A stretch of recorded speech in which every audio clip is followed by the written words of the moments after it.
அவரோடு வாழ்ந்த அதுவும் காதல் மனம் புரிந்த மனைவி தான் பொது வெளியில அவங்க சொல்லல. கோர்ட்ல ஸ்டேட்மெண்டா ஒரு வழக்காக தாக்கல் பண்ண இவரோட வாழ முடியாது, என்னால வாழ்வதற்கு தகுதி இல்லாத மனிதர், ஒரு அப்பனா இருக்க தகுதி இல்லை, புருஷனா இருக்க தகுதி இல்லை, அதான் அதோட அர்த்தம். டைவர்ஸ் அது பிள்ளை இல்லாத வீட்டுல கிழவன் துள்ளி விளையாடினானு ஒரு பழமொழி ஒன்று இருக்கு. அது பொருந்தும் விஜய்க்கு. ஏன்னா அப்ப கிழவனா விஜய்னு கேட்டீங்கன்னா 50 வயசு தாண்டிட்டாரு. நீ ஒரு பொண்டாட்டியில 9 பொண்டாட்டி வச்சுக்கினாலும் உனக்கு தகும். நீ ஆம்பளன்னு நீ சொல்றியா, தாராளமா எத்தனை வேணா நீ கல்யாணம் பண்ணிக்கோ, நடிகை கல்யாணம் பண்ணிக்கோ, யார வேணா கல்யாணம் பண்ணிக்கோ, அதுவும் தப்பே இல்லை. ஆனால் முறையாக ஒரு மனைவி இருக்கும்போது டைவர்ஸ் வாங்கிட்டு நீ என்ன இடம் எடுத்தா எவன் கேட்க போறான் உன்ன? அதெல்லாம் அவ்வளவு பெரிய ஒர்த்து கிடையாதுங்க அப்படின்னு ஒரு வார்த்தையை பயன்படுத்தினார் இல்லையா? ஒர்த்து இல்லைன்னு யார சொல்ற? மனைவியோடு வாழ்ந்த வாழ்க்கையை சொல்றியா, அல்லது மனைவி சங்கீதாவே ஒர்த்து இல்லைன்னு சொல்றியா? பதில் சொல்லுவாங்களா? புருஷன் தான் கல்யாணமான உடனே இன்னொரு பொண்ணோட கனெக்ஷன் சொன்னா ஆரத்தி கொண்டாடுவாங்களா, செருப்பால் அடிப்பாங்களா? பதில் சொல்லுங்க.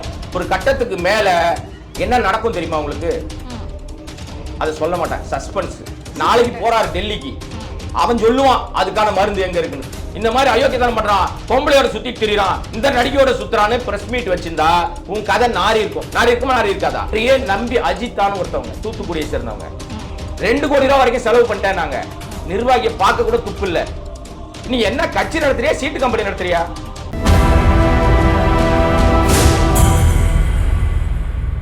நேயர்களுக்கு வணக்கம். இன்றைய நேர்காணலில் நம்மோடு இணைந்திருக்கிறார் பத்திரிகையாளர் திரு கோடங்கி அவர்கள். வாருங்கள் பேசுவோம். வணக்கம் சார். வணக்கம், நல்லா இருக்கீங்களா? சௌக்கியமா இருக்கேன் சார். இப்போ பார்த்தீங்க அப்படின்னா விஜய் அவர்களுடைய கட்சியில் வந்துட்டு நிறைய சலசலப்புகள் ஒரு பக்கம் இருந்துகிட்டு இருக்குது. அதில் குறிப்பாக மகளிருக்காக அவர் நிறைய திட்டங்களை வந்துட்டு அனௌன்ஸ் பண்ணிகிட்டே இருக்கிறாரு. இதையும் அவருடைய பர்சனல் வாழ்க்கைக்கும் முடிச்சு போட்டு பேசுவது சரி அப்படின்னு நினைக்கிறீங்களா சார்? எது பர்சனல் வாழ்க்கை எனக்கு புரியல, கொஞ்சம் நீங்க தெளிவா சொன்னீங்க. இல்ல, அவருடைய மனைவிக்கும் அவருக்கும் உண்டான பிரச்சனை, அது விவாகரத்து பிரச்சனை, அது பர்சனல் லைஃப் தானே அது. ஆமா, அது தப்பு இல்லையே. அதாவது அது 4 செவத்துக்குள்ள இருக்கிற வரையும் தான் பர்சனல். அது எப்போ அம்பலத்துக்கு வந்துருச்சோ அது வெளியில வந்துருச்சு. இப்ப அவங்க என்னுடைய கணவரா இருக்கிற தாவேகா தலைவர் நடிகர் என்னை வீட்டை விட்டு விரட்டிட்டாரு, தங்குவதற்கு வீடு இல்லை, 26 வருஷத்துக்கு மேல குடும்பம் நடத்தின அன்பா பார்த்துக்கிட்ட ஒரு மனைவி சொல்ற ஸ்டேட்மெண்ட், அவர் என்ன கொடுமைப்படுத்தியிருக்காரு, என்னுடைய பொருளாதார தடை ஏற்படுத்தியிருக்காரு, வேறொரு நடிகையோட உறவுல இருக்காரு. 21ஆம் ஆண்டுல இருந்து நான் அதை கண்டுபிடிச்சு அவர்கிட்ட கேட்டேன். கேட்கும் போதெல்லாம் அவர் இல்ல நான் கட் பண்ணிடுறேன், எனக்கு அந்த உறவுல இருந்து நான் வெளியில வந்துடுறேன் அப்படின்னு சொல்லி என்னை நாடகம் ஆடிட்டு தொடர்ச்சியாக அந்த நடிகை வெளிநாடுகளுக்கெல்லாம் அவர் போகும்போதெல்லாம் அவர் இணைந்திருக்கிற மாதிரி புகைப்படங்களை போட்டு எனக்கும் மனவலியை ஏற்படுத்தி என் பிள்ளைக்கும் என்னுடைய மகளுக்கும் கடுமையான மன உளைச்சலை ஏற்படுத்தியிருக்காங்கன்னு சொன்னது நீங்களோ நானோ கிடையாது. அவரோடு வாழ்ந்த அதுவும் காதல் மனம் புரிந்த மனைவி தான் பொது வெளியில அவங்க சொல்லல. கோர்ட்ல ஸ்டேட்மெண்டா ஒரு வழக்காக தாக்கல் பண்ண இவரோட வாழ முடியாது, என்னால வாழ்வதற்கு தகுதி இல்லாத மனிதர், ஒரு அப்பனா இருக்க தகுதி இல்லை, புருஷனா இருக்க தகுதி இல்லை, அதான் அதோட அர்த்தம். டைவர்ஸ் போறாங்கன்னாவே மியூச்சுவல் டைவர்ஸ் இல்லைங்க இது. அப்ப போயிருக்காங்கன்னா அது அம்பலத்துக்கு வெளிச்சத்துக்கு வந்துருச்சா? அப்படி வந்தாலும் அதை குறித்து பேசுவது எனக்கு உடன்பாடு இல்லை. என்னை பொறுத்த வரைக்கும் அது தனிப்பட்ட நீங்க சொல்ற அந்த இதுல நான் உடன்படுறேன். எங்கே நான் முரண்படுறேன் அப்படின்னா, இவ்வளவு தூரம் வெளிச்சத்துக்கு வந்த பிறகு அந்த நடிகை யார் என்று அந்த மனைவி சங்கீதா வெளிப்படுத்தவே இல்லை. மிக தெளிவாக சொன்னாங்க, தேவைப்பட்டால் அந்த நடிகை பேரை சொல்லுவேன் அப்படின்னு சொன்னதோட அந்த பிரேயர்ல இருக்கு. ஆனால் இவர் என்ன பண்றாரு அப்படின்னு சொன்னா, அந்த நடிகை நீ என்னத்தை கஷ்டப்பட்டு பேர் சொல்றது, நானே அடையாளம் காட்டுறேன்னு சொல்லிட்டு ஒரு திருமண விழாவுக்கு ஜோடியா வர்றாங்க. எப்படி வர்றாங்க அப்படின்னா, ஒரே கலர்ல உடை அணிஞ்சு பட்டு வெட்டி பட்டு சட்டை மாப்பிள்ளை மாதிரி. அதாவது ஒரு ஊர்ல கிராமத்துல ஒரு பழமொழி இருக்குங்க, பழமொழி சொல்றதுக்கு முன்னாடி நீங்க சிரிக்கிறீங்க, உண்மை என்னன்னா அதாங்க. அதாவது பிள்ளை இல்லாத வீட்டுல கிழவன் துள்ளி விளையாடினானு ஒரு பழமொழி ஒன்று இருக்கு. அது பொருந்தும் விஜய்க்கு. ஏன்னா அப்ப கிழவனா விஜய்னு கேட்டீங்கன்னா 50 வயசு தாண்டிட்டாரு. 50 வருஷம் தாண்டிட்டு தன் மகனுக்கு திருமணம் செய்யக்கூடிய வயசுல இருக்கார். அந்த பையனை கல்யாணம் பண்ணா சஞ்சய்க்கு குழந்தை பிறந்தா தாத்தா அறக்கிழவன். நானும் சொல்றேன், எனக்கும் 50 வயசு தாண்டிருச்சு, நானும் பேரம்பயத்துல எடுத்துட்டேன், பார்த்துட்டேன். சோ நானும் கிழவனே வச்சுங்க, ஒன்றும் தப்பு இல்லை. நீ நாடகம் அந்த எக்ஸ்ட்ரா பிட்டிங்கு பட்டி டிங்கரிங் பார்த்துட்டா பெரிய அப்படியே இளைஞர்லாம் கிடையாது. உனக்கு என்ன மரியாதை இருக்கிறதோ, நான் விஜய் சொல்றேன், உனக்கு என்ன மரியாதை இருக்கிறது மக்கள் மத்தியிலன்னா, நீ ஒரு நடிகன்னு நாடகம் ஆடுவதற்கு வந்திருக்க நடிகன் தான். நடிப்பை வெறும் ஸ்கிரீனுக்கு முன்னாடி மட்டும் பண்ண சொன்னா இயல்பா வாழ்க்கை வாழ்வத இடத்துலயும் நடிச்சுக்கிட்டு இருக்க, நாடகம் ஆடிக்கிட்டு இருக்க. தன் மனைவியே பார்க்க தெரியாத துப்பில்லாத விஜய் தன் பிள்ளைக்கே சரியா அப்பனா இல்லாத துப்பு இல்லாத விஜய், தன் மகளுக்கு ஒரு அன்பான அப்பாவா இல்லாத ஒரு விஜய், நீ நாட்டை வந்து என்ன காப்பாத்த போற? நான் மட்டும் இந்த கேள்வி கேட்கல, எல்லாரும் இன்னைக்கு காரி துப்புறாங்க. அந்த நிகழ்வுக்கு நடிகையோடு வருவதற்கு என்ன காரணம்? இன்னொன்னு, பழைய வண்டி, அது அடி வாங்கின வண்டி. நான் காரை சொல்றேன், நீங்க எதுவும் தப்பா நினைச்சு கூடாது.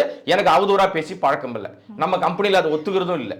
சொல்லுங்க, எதை கேட்க வந்தீங்க நீங்க? சொல்லுங்க, சேர்த்த பதில் சொல்லிடுறேன். கார் அடி வாங்கின காரணம் சொன்னீங்க. ஆமாங்க, பழைய வண்டிங்க. அவர் வந்து எங்க போனாலும், நான் ஏன் சொல்றேன்னா, அவர் வந்து சொகுசு வாகனத்திலே பயணம் பண்ணுவார். பேட்டரி வண்டி, பென்ஸ் வண்டி, பெரிய பெரிய காஸ்ட்லி உயர் ரக வாகனங்களை பயணம் பண்ணுவாரு. ஆனா அங்க வந்தபோது அடி வாங்கின வண்டியில வந்திருக்காரு. பழைய வண்டி, அந்த கார், அந்த வந்த வண்டியை சொல்றேன். நீங்க மறுபடியும் வேற மாதிரி யோசிச்சீங்கன்னா நான் பொறுப்பில்ல, கம்பெனி நிர்வாகம் பொறுப்பல்ல. சரி, ஓகே. இதில் இன்னொரு விஷயம் பார்க்கும்போது நிறைய பேர் தாவைக்காவினரே சொல்கிறது என்ன அப்படின்னா, ஒரு பர்சனல் லைஃப் வந்து இப்போ எடுத்து வச்சு பேசி வந்து ஒரு பொது வெளியில் ஒருத்தர் அசிங்கப்படுத்துறது அப்படிங்கிறது, இது வந்து ஒரு அரசியல் ரீதியான ஒரு போக்கு. ஏன் எம்ஜிஆர் எப்படி இருந்தார், கருணாநிதி எப்படி இருந்தார், அவங்கெல்லாம் என்ன ஒருவனுக்கு ஒருத்தின் வாழ்ந்தவங்களான்ற மாதிரியான கேள்விகள் வந்து அங்கே முன்வைக்கப்படுது. அதாவது ஏன்னா ஒருத்தன் வந்து இந்த காதில் பூ வைக்கலாம், பூ கூட வைக்கல முடியுமா? முடியாது. எதுக்கு எடுத்தாலும் எம்ஜிஆர் ஒப்பிடுறது, கலைஞர் கருணாநிதி ஒப்பிடுறதுன்னா, அடிப்படையில் தயவு செய்து விஜய் கண்ணாடி முன்னாடி நின்று தான் மூஞ்சி எப்படி இருக்குன்னு பார்க்க சொல்லுங்க. இப்ப அவர் நடிகராக அவர் மூஞ்சி எல்லாருக்கும் தெரியும், உங்களுக்கும் தெரியும், எனக்கும் தெரியும். நடிகராக நம்ம பார்க்குறோம், ரைட்டு. அவர் இன்னைக்கு பர்சனல் லைஃப்னு சொல்லப்படுகிற அந்த வாழ்க்கை, கட்சி தலைவர்னு அரசியல் ரீதியான வாழ்க்கை இருக்கு. இந்த ரெண்டு மூஞ்ச கண்ணாடியில் பார்க்க சொல்லுங்க. தான் நேர்மையாக இருந்தால், தனி மனித ஒழுக்கம் இருந்தால் தான் அடுத்தவனை பத்தி குறை சொல்ல முடியும். நான் ஒழுக்கமா இருக்கேன், நான் மற்றவனை பேசுறேன்னா நான் ஒழுக்கமா இருக்கேன் அப்படின்னு நான் மார்த்தட்டி சொல்ல முடியும். பத்திரிகையாளராக நான் ஒழுக்கமா தான் இருக்கேன்னு சொல்ல முடியும். நீ உன்னுடைய வாழ்க்கையில நீங்க சொல்றீங்கல்ல ஒப்பீடுகள், அவர் அப்படி இருந்தார் இவர் இப்படி இருந்தார்னு. இன்னும் ஒரு உண்மையை சொல்லட்டுங்களா? நம்ம எம்ஜிஆர் நீங்க சொல்றீங்களா, எம்ஜிஆருடைய வாழ்க்கையில் நடந்த சில விஷயத்த சொன்னாதான் இந்த மரமண்டைக்கெல்லாம் புரியும், உரைக்கும். இதை நம்பிட்டு இருக்கிற தற்குறி கும்பலுக்கும் புரியும்.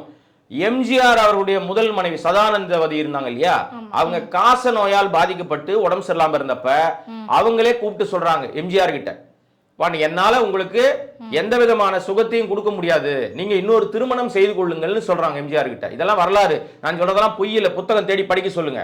எம்ஜிஆருடைய வாழ்க்கை வரலாறு படிச்சா இதெல்லாம் தெரியும். அந்த சதானந்தவதி உயிரோடு இருக்கும் போதே, அவங்க காச நோயால் பாதிக்கப்பட்ட போதே போய் இன்னொரு திருமணம் பண்ணிக்கன்னு சொல்லும் போது, இல்ல இல்ல நீ இருக்கிற வரை எனக்கு இன்னொரு திருமணத்தின் மீது நாட்டம் இல்லைன்னு சொன்னவர் எம்ஜிஆர். ஆனால் ரொம்ப அழுத்தத்தின் காரணமாக எம்ஜிஆர் அப்ப வந்து வி.என். ஜானகி அம்மையாரை இணைத்துக் கொள்கிறார். திருமணம் செஞ்சுக்கல. வெளியில எல்லா இடங்களிலும் சதானந்தவதி சொன்ன ஒரே ஒரு கண்டிஷன், அப்பா நீ கல்யாணம் பண்ணிக்கோ, சந்தோஷமா இரு, ஆனா ஒரே ஒரு விஷயம், என்னை வந்து ஒரு நாளைக்கு ஒரு முறையாவது வந்து பாருன்னு சொன்னாங்க. அப்படி நீ கல்யாணம் பண்ணிக்கிட்டாலும் இந்த வீட்டுக்கு மட்டும் அவங்கள கூட்டு வந்துடாத. இந்த வீடு எந்த வீடை சொன்னாங்கன்னா, இன்னைக்கு டி நகர்ல எம்ஜிஆரோட நினைவு இல்லமாக இருக்கிற வீடு இருக்கு இல்லையா, அந்த வீட்டுக்கு மட்டும் கூட்டு வந்துடாதப்பா. அப்பதான் ராமாவரம் தோட்டம் என்று ஒன்று உருவாச்சு. ராமாவரத்துல வீடு கட்டுறாரு, வி.என். ஜானகி அம்மையார அங்க வந்து தங்க வைக்கிறாரு. இப்ப சொல்றாங்களே லிவிங் டுகெதர்னு, இதெல்லாம் அந்த காலத்திலேயே வந்துருச்சு.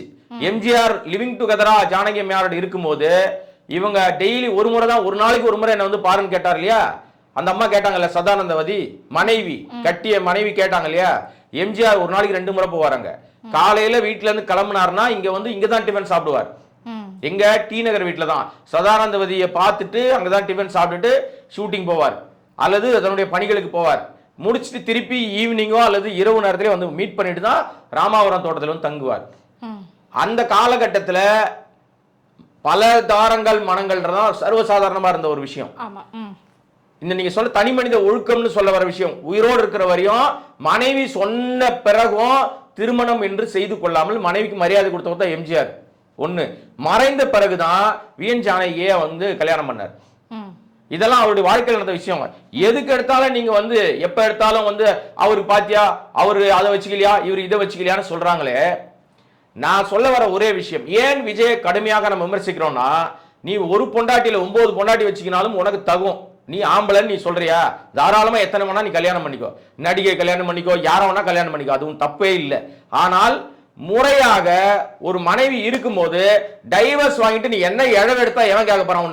உன்னை யாரா கேட்பாங்களா? யாரா கேட்பதற்கு ஏதாவது தகுதி இருக்கா? யாருக்கும் எந்த ரைட்டும் கிடையாது. நீங்க சொன்னீங்கல்ல பர்சனல் ஏன் விசாரிக்கிறாங்கன்னு, பர்சனல் விமர்சிக்க யாருக்குமே உரிமை இல்லைங்க. நீ ஒரு கட்சி தலைவனா இருக்கிறன்ற பெண்களுக்கு வழிகாட்டி நான் தான்ற, பெண்களுக்கு வந்து பல சலுகைகளை கொடுக்குறேன்ற, எல்லா குடும்பத்து வீட்டுக்குள்ளேயும் நான் விஜய் இருக்கேன்ற. நான் திருப்பி ஒரே ஒரு விஷயம் கேட்கிறேன்.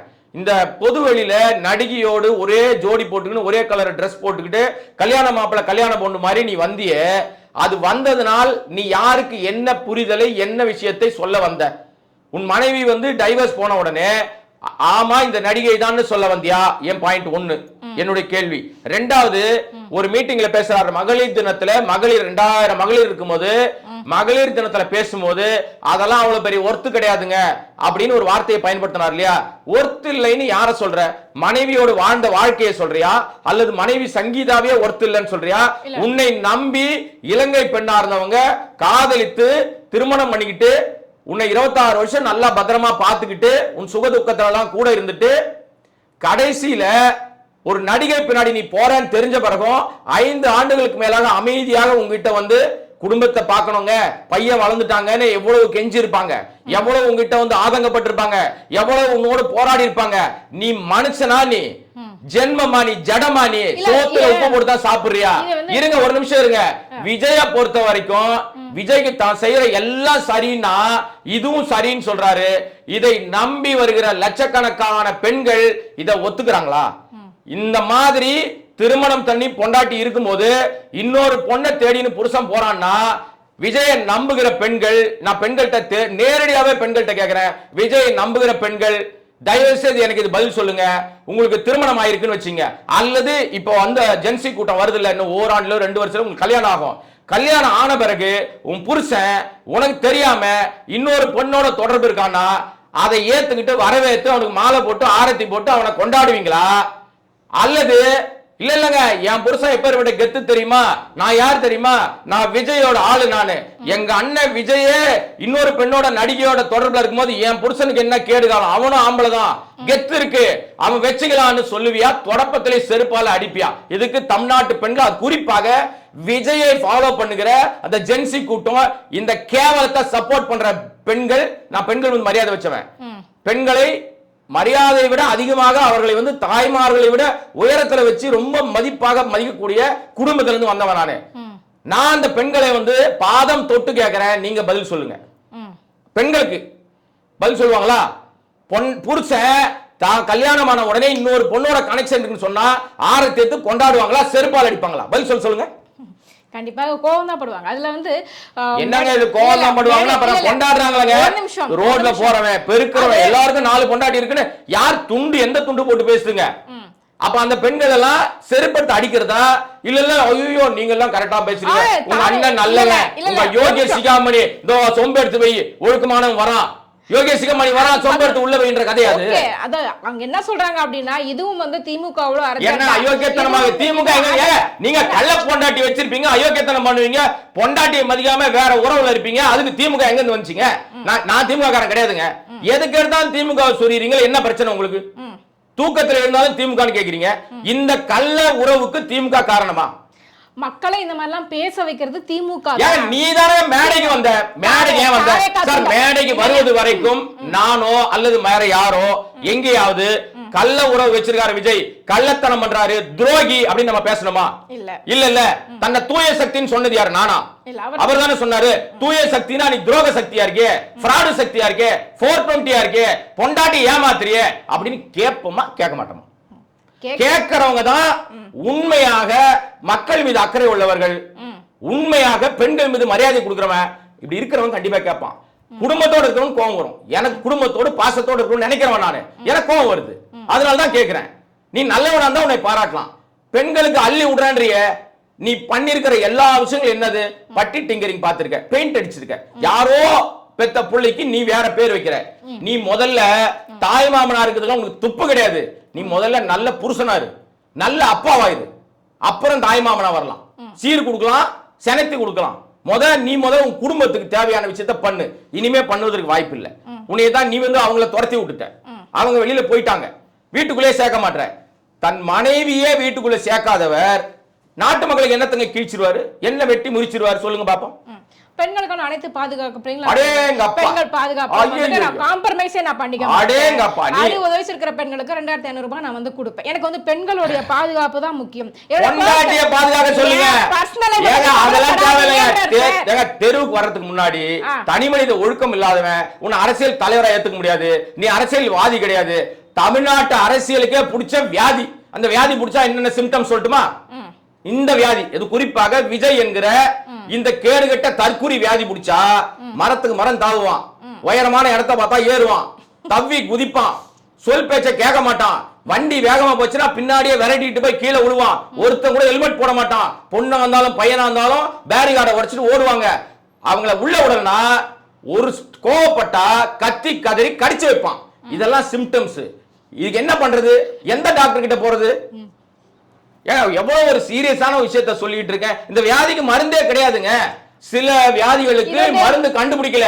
இந்த தற்குறி வியாதிக்கு கண்டுபிடிக்கல மருந்து. நாங்களும் தேடிக்கிட்டே இருக்கோம். யாராவது சயின்டிஸ்ட் வருவான், எங்கேயாவது ஒரு மருந்தை கண்டுபிடிப்பான், இவனுக்கு எதனா கொடுத்து குணப்படுத்தலாம்னு பாக்குறோம். அது குணப்படுத்தவே முடியல. ரொம்ப ஜாஸ்தியா போகுது. ஒரு கட்டத்துக்கு மேல என்ன நடக்கும் தெரியுமா உங்களுக்கு? அதை சொல்ல மாட்டேன். சஸ்பென்ஸ். நாளைக்கு போறாரு டெல்லிக்கு, அவன் சொல்லுவான் அதுக்கான மருந்து எங்க இருக்குன்னு. எனக்கு தெரியாதுங்க. நான் பாவங்க. ஐயம் பாவம். ஓகே, ஒரு மாற்றத்துக்கான ஒரு தலைவரை நாங்க வந்து எதிர்பார்க்கிறோம். திமுக அதிமுக ரெண்டு கட்சிகளும் ஆண்டு ஊழல் செஞ்சு எங்க தலையில அடேங்கப்பா. நான் என்ன கேட்க வரேன்? Okay point. நீங்க கேள்வி முடிய பதில் வந்துறேன். எதிர்பார்க்கிறோம் நாங்க. எங்களுக்கு ஒரு புதிய தலைவர் வந்திருக்காரு. நாங்க திரையில பார்த்துட்டு இருக்க தலைவர் வந்து மக்களுக்காக போராட களத்துக்காக வந்திருக்காரு. எப்ப வந்தாரு? 41 பேர். சரி ஓகே, பர்சனல். உங்க பர்சனல் ஒரு ஓரமா வைங்க. 41 பேர் செத்தப்ப இந்த தூய தலைவர், கட்சுள்ள தலைவர் ஏங்க ஓடி போய் ஒளிஞ்சாரு? 30 நாள் எங்க ஒளிஞ்சாரு? பங்கர்ல பதுங்கி இருந்தார். பங்கர்னா என்ன தெரியுமா? பதுங்கு குழி. எவனும் பார்க்க முடியாது. குண்டு போட்டா கூட தப்பிக்க முடியாது. அப்பேற்பட்ட வீராதி வீர சூராதி தூரனா ஓடி போய் ஓடினவன என்னங்க? கோழங்க. கோழை. விஜய் யார் தெரியுமா? கோழை, பயந்தாங்குழி, தொடர்நடுங்கி. வேற என்னென்ன வார்த்தை இருக்கு? எனக்கு ஆபாசமா பேச தெரியாதுங்க. ஐயம் பாவம். அதெல்லாம் எனக்கு பேச தெரியாது. ரொம்ப பாவம். ஏன்னா மக்கள்கிட்ட நல்லவனா வந்து நிக்கணும்னா முதல்ல நீ வந்து தாய் மாமனா அள்ளி எல்லாம் விடாத, அண்ணனெல்லாம் அள்ளி விடாத. 41 குடும்பம் செத்துச்சே, மானம் கட்டவனே. சோத்துல உப்பு போட்டு தானே சாப்பிடுற நீ. அந்த 41 குடும்பத்தை வீட்டுல போய் பாக்குறது கேடு காலம்னு எல்லாரும் கேட்கறதுனால நான் கேட்பேன். ஏன்னா நீ என்ன ஆளணும்னு வரணும்னு ஆசைப்படுற. தமிழ்நாட்டு பிரஜையாக இருக்கிறதுனால என்ன பத்திரிகையாளர் இருந்து மறந்துருங்க. இல்ல, தமிழ்நாட்டு பிரஜை நான் வந்து யாருக்கு ஓட்டு போடணும், எனக்கு ஓட்டு உரிமை இருக்கு. அப்ப என் ஓட்டு உரிமையை நான் முடிவு பண்ணோம்னா என்ன ஆளணும்னு வர இல்ல. உன்னை கேள்வி கேட்கிற அத்தனை உரிமை எனக்கு இருக்கு. நான் திருப்பி கேள்வி கேட்கிறேன். நீ முதல்ல மனசாட்சியுள்ள மனுஷனா நடந்துக்கோ. ஓ அவர் மனுஷன் இல்லையோ, அதுக்கு மேலங்க. ஏன்னா அவரை கடவுளா பாக்குறாங்க. ஆமா சார், தெய்வீக பிறவி. தெய்வீக பிறவி. பாயிண்ட்ங்க. Point taken. தெய்வீக பிறவி சொல்றேன். எல்லாம் சொல்றேன். ஏன்னா தெய்வத்தை பார்க்க முடியாது இல்லையா? இவர் அதனால ஏதாவது ஒரு மீட்டிங் வந்தாருன்னா இவர் கடவுள் வருது அவன் சொல்றது, அவன் கட்சிக்காரன் சொல்றது என்ன தெரியுமா? அந்த தற்குறி மண்டங்கள் துண்டங்கள்லாம் கூப்பிடுது இல்லையா?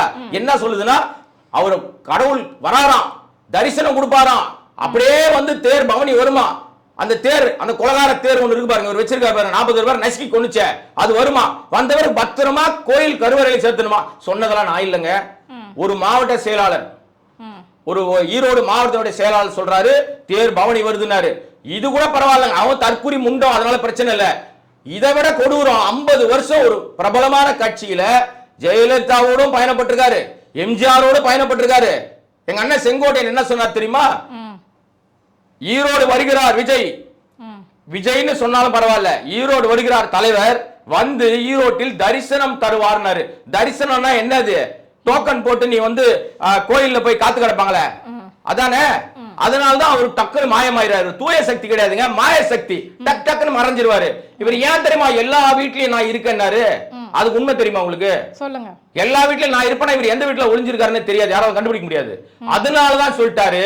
ஏன்னா இப்ப நீங்க கண்டுபிடிச்சு சொல்றீங்கல்ல, இப்ப நயினார் நாகேந்திரன் அந்த வீட்டை விட்டு வெளியே வந்துட்டார்ல, அதனால யாரும் நம்மள சொல்லிடக்கூடாதுனால முன்னாடியே ரொம்ப தெளிவாயி தமிழ்நாடு முழுக்க எனக்கு வீடு இருக்கு, எவன் வீட்டுல யார் வீட்டுல இவர் பூந்தாருன்னு நமக்கும் தெரியாதுங்க. நான் தவறா பேச மாட்டேங்க, எனக்கு ஆபாசம் பேச தெரியாது. இது அப்படிதான் நீங்க பேசிட்டு இருக்கீங்க. என்னங்க அநியாயமா இருக்கீங்க?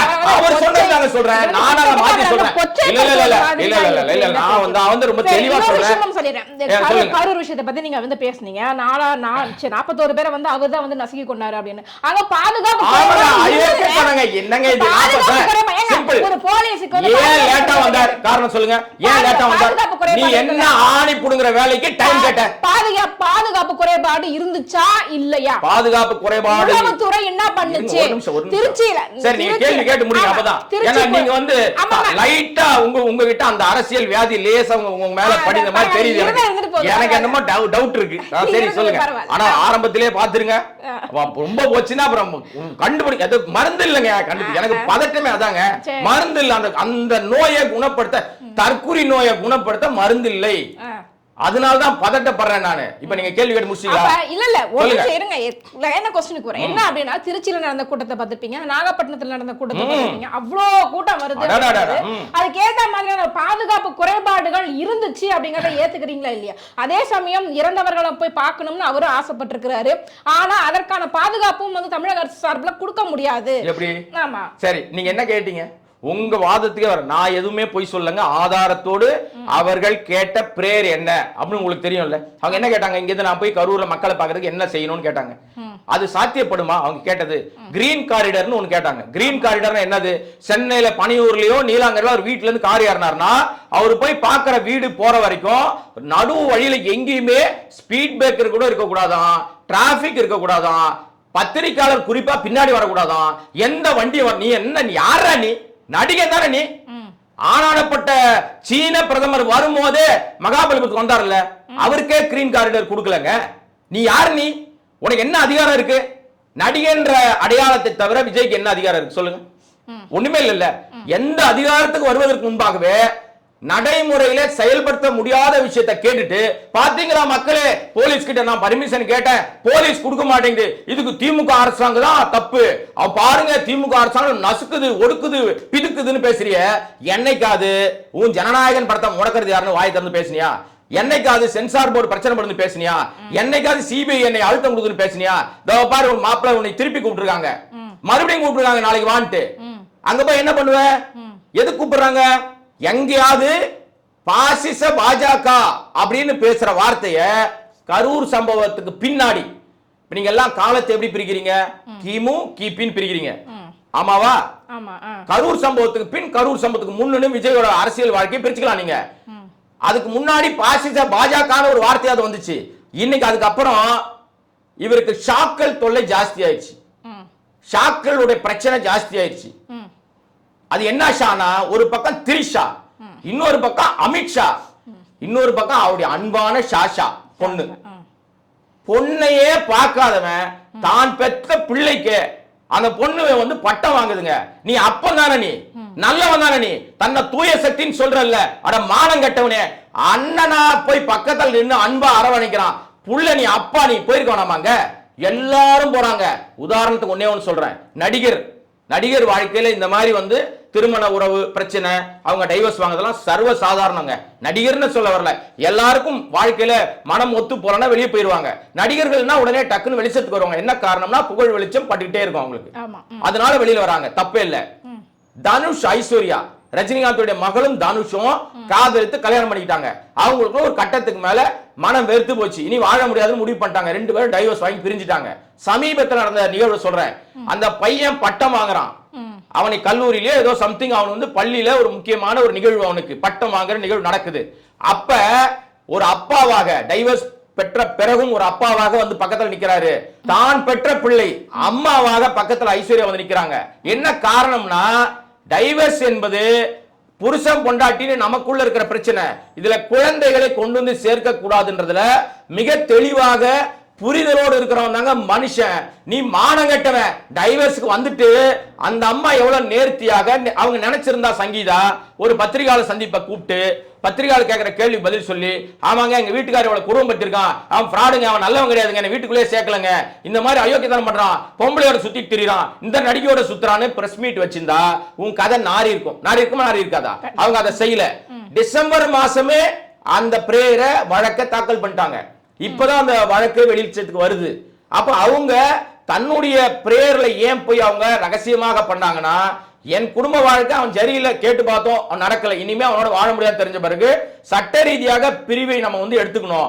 அதோடு என் மகன் மகளுக்கு உரிய சேர வேண்டிய அந்த இழப்பீடை அந்த ஜீவனாம்சத்தை பெற்று தர வேண்டிய கடமை அம்மாவா எனக்கு இருக்கு. நான் லண்டன் சிட்டிசன், இங்க வாழ்வதற்கு எனக்கு வீடு இல்ல, பையன் வாடகை வீட்டுல இருக்கான், பொண்ணு எங்கேயோ ஹாஸ்டல்ல இருக்கு, அம்மாக்காரி எங்க இருக்கானே தெரியல, ஹோட்டல்ல தங்கி இருக்காங்க. இவன் தான் குடும்பத்தையே பார்க்காதவன் தான் மக்களை வந்து சந்திக்க போறியா, மக்களை வந்து பார்க்க போறியா, பாதுகாக்க போறியா? பெண்களுக்கு நீ தாய் மாமனா, பெண்களுக்கு அண்ணனா? நீ எவ்வளவு ஃப்ராடு, அயோக்கியத்தனம், மொள்ள மாதிரித்தனம், முடிச்சவித்தனம் உச்சம். வேற என்ன சொல்ல முடியும்? அதுதான் உச்சம். உச்ச நடிகர்லாம் கிடையாது. ஏங்க 69 படம் வந்து நடிச்சிருக்காரு. 69 படம். இப்போ ஒரு 70வது படத்தால் நடிச்சிட்டு இருக்காரு. ஷூட்டிங் போயிட்டு இருக்கு. இல்லையா, முடிஞ்சிருச்சு. ஜனநாயகன் படம் தானே சொல்றீங்க? என்னங்க நீங்க இது தெரியாம இருக்கீங்க? இல்லங்க உங்களுக்கு தெரியலங்க, உங்களுக்கு தெரியல. நான் சொல்லட்டுமா அது என்ன படம்னு? படம் ஒன்று போயிட்டு இருக்கு, 70வது படம் ஷூட்டிங் போயிட்டு இருக்கு. இப்போ ஆல்மோஸ்ட் அது வந்து ஷூட்டிங் முடிஞ்சு கடைசி கிளைமேக்ஸ் போயிட்டு இருக்கிற டைம் இது. ரிலீஸ் எப்ப தெரியுமா? ரிலீஸ் டேட்டும் தெரியும் எனக்கு. அது டேட்ன்றது எப்பனா நம்ம தேர்தல் முடியுது இல்ல, ரிசல்ட் வருது இல்ல, அன்னைக்கு தான் ரிலீஸ். அந்த படம் 70வது படம் வந்து அந்த படத்தோட டைட்டில் வந்து டிவிக்கேங்க. என்னங்க நீங்க வந்து இது தெரியாம இருக்கீங்க? நீங்க அது ஷூட்டிங், அது ஷூட்டிங் இல்ல இல்ல நெறியாளர் எனக்கு ஒண்ணும் தெரியலங்க. பாவம், அயம் பாவம். ஒருத்தரை வந்து சிறுமைப்படுத்துறதுக்கு ஒரு எல்லை இருக்கு சார். நீங்க ரொம்ப அநியாயத்துக்கு சிறுமைப்படுத்துறீங்க. உண்மையா சொல்றேங்க. ஒருத்தர் வந்திருக்காரு, என்ன வந்திருக்காரு? திமுகவை எதிர்த்து அரசியல் பண்ணா அவருக்கு இப்படிதான் கதியா? சொல்லுங்க.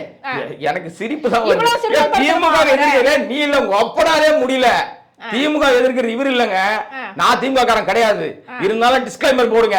நான் சொல்றேன், இது மாதிரி வந்து உறுப்பினர் கார்டு வாங்காத திமுக நம்பர் மாதிரி கரெக்ட்டுங்க. நீங்க உங்களுக்கு எல்லா ரைட் இருக்குங்க. அதே மாதிரி நான் வந்து பேசுவதற்கு எல்லா உரிமையும் எனக்கு இருக்குல்ல. நான் என்ன சொல்றேன்னா, ஏன் இந்த ஷூட்டிங்னு சொல்றேன்னா, இது எல்லாமே ஷூட்டிங் தான். இப்பவும் பாருங்க, அந்த கட்சியில இருக்கிறவங்க தான். நான் கூட சொல்ல, அந்த கட்சியில ஒரு பெண்மணி, அவங்க வந்து நேத்துல இருந்து அவங்க பேட்டி கொடுத்துட்டு இருக்காங்க. ஊர் உலகம் முழுக்க பேட்டி கொடுத்து என்ன பேசுறாங்கன்னா, புருஷன் பொண்டாட்டி புருஷனாரியா, அது அப்புறம் சீர் கொடுக்கலாம். நான் சொன்ன எல்லாத்தையும் அவங்களும் சொல்றாங்க. அவங்க யார் தெரியுமா? நாச்சியார். அவங்க பேசி பாத்தீங்களா? எந்த கட்சியில இருக்காங்க? தாவேக்கா நிர்வாகி தான் பேசியிருக்காங்க. அவங்க தான் இருக்காங்க. இப்ப பல பேரும் இணையத்துல வந்து கதையிட்டு இருக்கான். அண்ணா இதுக்கு எப்படின்னா நாங்க முட்டு கொடுக்கறது? ஐயோ அண்ணா நீ தப்பு பண்ணிட்டேனா, இதுக்கு போய் முட்டு கொடுக்க முடியுமா? கள்ள உறவுக்கு முட்டு கொடுக்க முடியுமான்னு கேக்குறான். நான் கேட்கிற ஒரே கேள்வி, நீ யார் கூட வேணா குடும்பம் நடத்து, யார் கூட வேணா வாழ்ந்துக்கோ, அதை கேட்கிற உரிமை எவனுக்குமே கிடையாது. ஆனால் அரசியலில் வரும்போது தனி மனித ஒழுக்கம் என்பது கண்டிப்பாக தேவை. உன்னுடைய பர்சனல் லைஃப்ல நான் வரவே இல்லை. நீ ரோட்டுக்கு வந்த பிறகு உன்னை நான் வந்து கூப்பிடுறேன். நீ யாரா நீ? நான் ஏன் கேக்குறேன்னா, நீ அம்பலத்துக்கு அப்படியே ஜோடி போட்டு வந்தல்ல, வடிவேல் சொல்ற மாதிரி சோடி போட்டு வந்தாரு பாருங்க. இந்த சோடியால் வந்ததுனாலதான் இந்த பிரச்சனையே.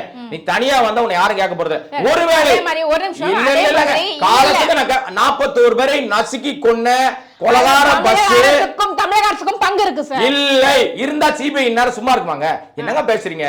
சிபிஐ வந்து யார் கட்டுப்பாட்டுல இருக்கு? எனக்கு தெரியல, சொல்லுங்க. மத்திய அரசு கட்டுப்பாட்டுல தான், ஒன்றிய அரசு கட்டுப்பாட்டுல தான் இருக்கு. அந்த ஒன்றிய அரசாங்கம் திமுகவை காப்பாத்துமா மடக்குமா? ஊழல சொல்லக்கூடாது, பதில் சொல்லுங்க. காப்பாத்தாது. இத்தனை நாட்கள் ஆயிருச்சு. அந்த சம்பவம் செப்டம்பர் மாசம் 27ஆம் தேதி, சரியா சொல்றேனா? கண்டிப்பா அந்த நாள்ல மறக்க முடியாது. ஒரு கொடூரம். இந்திய அளவு உலகத்திலேயே ஒரு நடிகனை பார்க்க வந்து 41 பேர் செத்து போனது விஜய் மட்டும்தான். உலகத்துல பெரிய வரலாறு படைச்சிருக்காரு. கரும்புள்ளி வாழ்நாள் எந்த உச்சத்துக்கு போனாலும் விஜய்க்கு இந்த கரும்புள்ளியை மாத்த முடியாது. அதே மாதிரி இவர் கடவுள்னு சொல்றதுனாலதான் இவர் இருக்கிற இடத்துக்கு அவங்க வந்து ஆறுதல் வாங்கிட்டு போனாங்க. நீ வா, ஆறுதல் வாங்கிட்டு போ. 20 லட்சம் கொடுத்தாரு இல்லையா? ஏங்க 2 பேருக்கு இன்னும் கொடுக்கல? என்னங்க ஊன்றீங்க? 2 பேர் கொடுக்கலங்க இன்னும் காசு. ஏன் கொடுக்கல? நீ நல்லவன் தானே, தூய சக்தி தானே, நீ பெரிய அப்படியே பயங்கர ஆபத்து பாந்தவன் தானே, மக்களை காப்பாத்த வந்தவன் தானே. அந்த 2 குடும்பம் என்ன பாவம் பண்ணுச்சு? ஏன்னா அந்த 2 குடும்பம் உண்மையை சொல்லுச்சு. சிபிஐக்கு வழக்குக்கும் எங்களுக்கும் சம்பந்தம் இல்ல, எங்க கிட்ட போலியா கையெழுத்து வாங்கி போயிட்டாங்க, இந்த ஃப்ராட் கும்பல்னு சொல்லிச்சு. அதனால அந்த 2 பேர் காசு கொடுக்கலையா? இப்ப சமீபத்துல தஞ்சாவூர்ல நிகழ்ச்சி நடந்து வரும்போது ஒரு பையன் அடிபட்டானா, அவங்க அப்பா கதறல் உங்களுக்கு தெரியுமா? நான் அப்பன்றனால எனக்கு அந்த வலி தெரியும். அவங்க அப்பா என்ன சொல்றாரு? என் பையன் காலேஜ் காமிச்சங்க, பேட்டரி வண்டி தான் வாங்கி கொடுத்திருந்தேன், திடீர்னு போன் பண்றாங்க உங்க பையன் இந்த மாதிரி அடிபட்டு கிடக்குறான்னு, கோமால இருக்கான். இப்ப அந்த குடும்பத்துக்கு இதுவரை இரங்கல் தெரிவிச்சாரா? அதாவது ஒரு அனுதாபமா தெரிவிச்சாரா? எங்க செத்தப்பவே போல அடிபட்டா போவானா? இன்னொரு விஷயம், இவரையே நம்பி அஜித்தான்னு ஒருத்தவங்க தூத்துக்குடியை சேர்ந்தவங்க 2 கோடி ரூபாய் வரைக்கும் செலவு பண்ணிட்டேன்னாங்க. நிர்வாகியை பார்க்க கூட துப்பு இல்ல. நீ என்ன கட்சி நடத்துறியா, சீட்டு கம்பெனி நடத்துறியா? பணம் வாங்கினாதான் கிடைக்கும். இன்னைக்கு போராட்டம் நடத்திட்டு இருக்காங்க. இன்னைக்கு கட்சியில பதவி கொடுக்க மாட்டேங்கிறான், காசு கேட்கிறான் மாவட்ட செயலாளர். இணையத்தை திறந்து பாருங்க. அரசியல் கட்சி நடத்துறதுனால மட்டுமே உன்னை எதிர்க்கல, நீ ப்ராப்பரா நடத்தவே இல்லை. இளைஞர் சமூகத்தை தவறாக வழிநடத்துவதால், நீ இந்த ஜென்சி கூட்டத்தை தப்பா வழிநடத்துறதுனால தான் நீ வந்தது தப்பு. நீ இன்னும் அரசியல் தெரியவே இல்லை உனக்கு. இது மட்டும் பத்தாது, இன்னும் நீ பல அடி வாங்கணும். இவர் பின்னாடி போற கூட்டத்தை பத்தி எல்லாம் வந்து நிறைய விஷயம் பேசுனீங்க. அது உங்களுக்கு வியாதின்னு கூட சொன்னீங்க. ஓகே, ஒரு பக்கம் இருக்கட்டும். அவ்வளவு பேரும் வந்து பாத்தீங்க அப்படின்னா இதுக்கு முன்னாடி திமுகவுக்கும் அதிமுகவுக்கும் ஓட்டு போட்டவங்க தானே சார். அப்படிப்பட்ட மக்களை வந்து நம்ம கொச்சைப்படுத்தலாமா சார்? அப்ப வந்து திராவிட கட்சிகள் இன்னமும் மக்களை முழுமையாக செம்மைப்படுத்தவில்லை, பகுத்தறிவு படுத்தவில்லை, இன்னும் நடிகன் பின்னாடி போற கூட்டமாகத்தானே வச்சிருக்கு. அப்படிதானே இதை எடுத்துக்க முடியும். நீங்க சொல்ற 100% நான் வந்து உங்க கருத்துல உடன்படுறேன். ஆனா இதுவரை திமுகவுல நீங்க சொல்ற அதே கும்பல் திமுகவிலே அதிமுகவிலே இருந்தா நீங்க வந்ததா சொல்றீங்க. திமுகல எங்கேயாவது எவனையாவது கடிச்சானா புடிச்சு, எவனையாவது ஜம்ப் பண்ணி குச்சி எங்கேயாவது மரத்து மேல ஏறினானா, அணில் மாதிரி தவறானுங்களா, ஈபி போஸ்ட் மேல ஏறினானா, இது மாதிரி கூட்ட நெரிசல்ல வேடிக்கை பார்த்து போய் நெரிசல்ல செத்தானா? ஏதாவது ஒரு ஆதாரம் சொல்லுங்க. எங்கேயாவது நடந்தா? எடப்பாடி கூட்டத்தில் நடந்துச்சா, ஸ்டாலின் கூட்டத்தில் நடந்துச்சா, உதயநிதி கூட்டத்தில் நடந்துச்சா, அல்லது எங்க அண்ணன் சீமான் சீட்டையே தேய்ச்சிட்டு இருக்கா பாருங்க 10 வருஷமா, அவர் கூட தான் கூட்டம் நடத்துறாரு. எங்கேயாவது அவருக்கும் வராத கூட்டமா? சமீபத்துல பாத்தீங்களா திருச்சியில லட்சக்கணக்கான மக்களை கூட்டினாரா? ஒரு அசம்பாவிதம், ஒரு மூச்சு திணறல், ஒரு இடத்துல ஏதாவது ஒரு காட்ச் மூச்சு ஏதாவது ஒரு சவுண்ட் வந்ததா? அவ்வளவு நேரத்தையா நடத்த தெரியுது இல்ல. உனக்கு ஏன் நடத்த தெரியலன்னா அதுக்கு காரணம் நானே சொல்றேன். ஏன் தாவேக்கா அந்த ரசிக குஞ்சுமணியில் தொண்டர்களா மாறலன்னா ஒரே ஒரு காரணம், அந்த நீங்க சொல்ற எல்லா அரசியல் கட்சியிலும் இருப்பவர்கள் தொண்டர்கள், நெறிப்படுத்தப்பட்ட தொண்டர்கள். இங்க வரவன் பூரா வேடிக்கை பார்க்க வந்த ரசிக குஞ்சுமணிகள். வேடிக்கை பார்க்கறவன் என்ன பண்ணுவான்? முண்டி அடிச்சு முன்னாடி போவான். ரசிகனா இருக்கிறவன் அதுதான் செய்வான். தொண்டரா இருக்கிறவன் என்ன பேசுறான்னு பாப்பான். நீங்க எல்லா கூட்டத்திலையும் பாருங்க, விஜய் வந்து ரேம்ப் வாக் நடந்து முடிஞ்சா பாதி கூட்டம் வெளியே போயிடும். ஆமாவா இல்லையா? அப்ப வேடிக்கை பார்க்க தானே வரான். வேடிக்கை பார்க்கிற வருவரை எல்லாமே ஓட்டாக மாறுமானா மாறாது. இன்னொரு விஷயம், 16 வயசு 17 வயசு பிலோ 18 ஓட்டே இல்லாத பசங்க தான் தீவிரமா களமாடுறாங்க, அரசியல் பண்றாங்களாம், தப்பு தப்பா பேசுறாங்க, ஆபாச அர்ச்சனை. அது எப்படிங்க கண்டுபிடிக்கிறீங்க? அது எப்படிங்க அப்படின்னா, ரொம்ப நீங்க கஷ்டப்படாதீங்க. என் வீடியோவை அப்லோட் பண்றீங்கல்ல, இன்னைக்கு சாயங்காலம் இருக்கு, நீங்க அப்லோட் பண்ண பிறகு உங்களுக்கு கீழே கமெண்ட்ல வருவாங்க பாருங்க, பூரா போயில தற்கூரியா இருப்பான், ஆபாச அர்ச்சனை தான் பண்ணுவான். ஏன்னா அவனுக்கு தெரிஞ்சது, அவனை வளப்படுத்தினது, அவனுக்கு அதுதான் அவனுக்கு சொல்லி கொடுத்தது. இதை நெறிப்படுத்த வேண்டிய விஜய் நெறிப்படுத்துகிறாரானா இல்ல, அங்க போய் அவனை தூண்டி விடுறாரு. செய்வியா? ஏன் தெரியுமா? இவங்க வந்து உறுதிமொழி கேட்கிறாரு, இவருக்கு டவுட் வந்துருச்சு, பயம் வந்துருச்சு. நீட்டி நீ கேக்குறாருல, வடிவேல் ஒரு படத்துல கேட்பாரு, என் கூடவே இருப்பியானா? ஒரு கேப் இருக்கும், நான் முடிச்சிடுறேன். அந்த கேப் இடையில, அது கேப் இல்ல, அதுதான் விஜய்க்கு வைக்க போற ஆப்பு. இது ஈரோடு இடைத்தேர்தல்ல கூட திமுக பண்ணாத சார், கொண்டு போய் பட்டி பட்டியை அடைச்சு வச்சு அவங்களுக்கு வந்து ஓட்டு சேகரிக்கலையா? அவங்கள எனக்கு தண்ணி மேல சத்தியம் பண்ணுங்க, எனக்கும் சத்தியம் பண்ணுங்க, திமுக தானே பண்ணுச்சு. பணம் கொடுத்து ஓட்டு வாங்குற அந்த ஃபார்முலா உங்களுக்கு வந்து வியாதி லைட்டா இப்பதான் பரவ ஆரம்பிச்சிருக்கு. பரவாயில்ல, கேட்டு முடியுங்க. போட்டு திமுகவே பண்ண ஆரம்பிச்சிச்சு. அப்ப திமுக பண்ணாது வந்து சரியா? அது வந்து அரசியல் கட்சி. இவருங்க பண்ணா சத்தியம் வாங்கினா ஓ சத்தியம் வாங்கிட்ட சத்தியம் வாங்கிட்டேன். ஏங்க நேத்து வரைக்கும் நீங்க அதை செய்யலையேங்க. நேத்து என்ன சொன்னீங்க? 234 தொகுதி சொல்லல, எவனை கேட்டாலும் 260 தொகுதி, 280 தொகுதி. தமிழ்நாட்டுல எவ்வளவு தொகுதி இருக்குன்னு கண்டுபிடிச்சு சொல்லுங்கடா முதல்ல. அந்த ரேஞ்சில தான் தற்கூரிகள் தெரிஞ்சாங்க. 234 நம்ம தான் ஜெயிக்க போறோம், நம்ம தான். எனக்கும் திமுக தான் போட்டி சொன்னாரா இல்லையா? இப்ப அப்படிதான் அஜெண்டா கிரியேட் ஆயிருக்கு. அதுதான் இப்ப நீங்க அதிமுகவே பாத்தீங்க அப்படினா டம்மி பண்ணிட்டாங்களே. திமுக பேசி முடிங்க, நான் அப்பதான் சொல்ல முடியும். ஓகே, அதுவும் பாத்தீங்க அப்படினா இப்ப இன்னைக்கு வந்து 3 அம்ச கோரிக்கையை வலியுறுத்தி வந்து சிரிக்காதீங்க இல்லங்க. என்னங்க இது? நீங்க சீரியஸா கேள்வி கேக்குறீங்க, எனக்கு சிரிப்பு தான். ஆமா, ஒரு மனுஷன் சிரிக்கிறது கூட தப்பாங்க. தப்பு, டோன்ட் லாஃப். என்னங்க இது அநியாயமா இருக்குங்க. ஏங்க எது ஹிந்தில எல்லாம் திட்டாதீங்க. இப்ப ஹிந்தில திட்டுனீங்க நீங்க. ஆமா, 3 அம்ச கோரிக்கையை வலியுறுத்தி வந்து போராட்டம் கூட பண்ண போறாங்க. ஏன்னா வந்து மக்களை சந்திப்பதற்கு தமிழக அரசு அலோ பண்ண மாட்டேங்குது. பிரச்சனையை மறைக்கணும் இல்ல, விவாகரத்து பிரச்சனையை மறைக்கணும், புள்ள பிரச்சனையை மறைக்கணும், பொண்ணு பிரச்சனையை மறைக்கணும். இதெல்லாம் பண்ணனாதான் அதெல்லாம் நீங்க மறைப்பீங்க. கலைஞர் ஐயா அவர்களுக்கும் 2 மனைவிகள் இருந்தாங்க. அதெல்லாம் வெளிப்படுத்தி இங்க கேளுங்க. எங்கயாவது இருங்க ஒரு நிமிஷங்க, எங்கயாவது அம்மையார் இப்ப அவங்க வந்து தயாளம்மாள் போய் கோர்ட்ல போய் கருணாநிதி என்னை ஏமாத்திட்டாரு கேஸ் போட்டாங்களா? ராஜாத்தி அம்மாள் கேஸ் போட்டாங்களா? அல்லது அதுக்கு முன்னாடி வந்து ஒரு மனைவி இருந்தாங்க, இறந்து போயிட்டாங்க முன்னாடி ஆரம்ப காலத்துல. எங்க நாங்க எப்ப பிரச்சனை வருது நீங்க புரிஞ்சுக்க மாட்டீங்க. அதாவது தாவேக்காவுக்கு லைட்டா வியாதி இல்லைங்க, உங்களுக்கு பாதி இப்ப முத்திருச்சு. ஏன்னா பிரச்சனை போனவர் தான் நான் கேக்குறேன். நான் வந்து நீ ஏன் அம்பலத்துக்கு வந்த? பொண்டாட்டிய வீட்டுல சரி பண்ண தெரியாதவன், பொண்டாட்டிக்கு நல்லது செய்ய தெரியாதவன், பொண்டாட்டி பிரச்சனைன்ட்டு எங்க வராங்க? அவங்க தான் வராங்க நீதிமன்றத்துக்கு. நீ மியூச்சுவலியா வந்த டைவர்ஸ், அப்ப நீ வந்து திருட்டுத்தனம் பண்ணிருக்க, துரோகம் பண்ணிருக்க. கட்டிய மனைவிக்கு துரோகம் பண்ணவன் நல்லவனா? இந்த கேள்வி யார் பதில் சொல்லுவா? யாரும் சொல்ல மாட்டாங்க. ஆனா நியாயமா இருக்கிறவன் திட்டுவான். சமீபத்துல ஒரு நடிகர், இயக்குனர் நடிகர் ஒரு விழாவில் வந்து கலந்துக்கிறார். நானும் அந்த இடத்துல இருந்தேன். அவர் பேசிட்டு இருக்கும்போது அது வைரல் ஆயிருக்கு. வீட்டு 4 செவத்துக்குள்ள வச்சுக்க வேண்டியதானே பிரச்சனைய, எதுக்கே நீ வந்து கூட்டு வந்தன்றாரு. யார சொன்னாருன்னு தெரியலன்னு எல்லாரும், ஆனா யாருன்னு சொல்லிட்டாங்க எல்லாருமே. அவர் பேசுறது பக்கத்துல கேமரா இருக்குன்னு தெரியாம பேசிட்டாரு. அது வைரல் ஆயிடுச்சு. அந்த நடிகர் நம்ம நண்பர்னால நடிகர் பேர் சொல்ல நானு, சரிங்களா? அதனால ஊரே உன்னை காரி துப்பிட்டு இருக்குது. உனக்கு இந்த ஐடியா கொடுத்தவன் ஏவன்? நான் சொல்லட்டுமா? விஜய் வந்து ஒரு கீ கொடுக்குற பொம்மைங்க. அவர் 2 வயசு குழந்தை, கைப்புள்ள, யாரோனா தூக்கிக்கலாம் அவரை. இப்ப அது மாதிரி கண்டவன் தூக்கி திரியலாம். அப்படி தூக்கி திரிஞ்சதுனால தான் நாசமா போச்சு. நீ வந்து இதே மாதிரி இந்த குழந்தைங்களுக்கு தான் அப்படியே ஒரே மாதிரி ட்ரெஸ் போட்டு அனுப்புவாங்க. நீ 50 வயசு ஆயிடுச்சு, அரை கிழவன் ஆயிட்டியே, சோடி போட்டு நம்ம போறோமே. காமன் சென்ஸ் வேணுமா வேணாமா? காமன் சென்ஸ் இருந்தா நிச்சயம். நான் வந்து அவர் தனிப்பட்ட வாழ்க்கை, அவர் நடிகையோட இருக்கட்டும், யாரு கூட, எனக்கு அது தேவையே இல்லைங்க. அது எனக்கு அவசியமே இல்லாத விஷயம்.